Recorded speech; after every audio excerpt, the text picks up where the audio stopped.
I haven't slept last night, and believe it or not, I'm going back to London tonight by coach. So it's probably about 36 hours without sleep. Why am I doing this? Because I agree with Sir Aldo, Sir Alvin. This space must always have people here. We really can't leave this space empty. So if you have any time over the next few weeks, over the next few months, even if you just come here, visit Amsterdam, you know, the people here are amazing. You know, when I got to immigration, they asked me what was the purpose of my visit. And I said, I've got a picnic at The Hague. And then she kind of smiled and saw my Filipino jacket. And that's the thing, you know, the authorities have also been really accommodating. You know, they allow us that freedom of speech. And we have this, obviously Aldo's arranged for this permit here. As I said, you know, it's, although we physically can't go in the prison, I'm sure it's a very lonely place for the former president to be there. From what I understand, he has quite a small cell, although he has his ensuite bath facilities. It's a really small area. And I believe in my heart, having met him, if there was nobody here, it wouldn't send out a good message. But by having you here, although you're not in the prison, it's a massive effort by you guys. And I know that it really makes a difference. You know, it speaks volumes to the authorities, to the prison authorities, to the police, to the government, and even to the ICC. You know, tourism must have increased to Amsterdam. There must be more Filipinos here than there have ever been. And I think that's wonderful. I think we've turned this into a picnic, almost.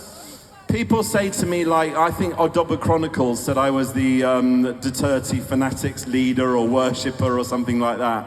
I don't see it like that. I just see myself as a British citizen married to a Filipina who loves the Philippines very much.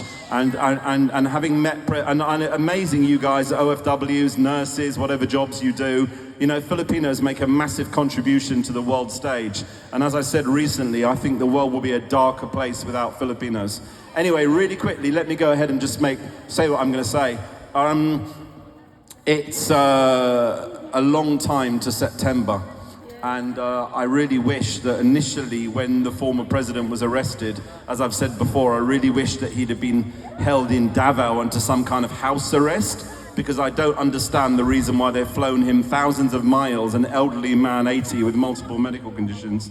I don't know why they've flown him thousands of miles for what was a 25-minute hearing just to confirm his name and make sure they got the right person. I understand the wheels of justice may flow, but to me that sounds really ridiculous. You know, we've got Zoom technology. I don't understand why he couldn't have stood in front of a camera in front of Zoom technology, confirmed who he was, and then come here in September instead. You know, I do worry that the longer he stays here, away from his family, away from his long-loved ones, the more detrimental effect it's going to have on his mental health.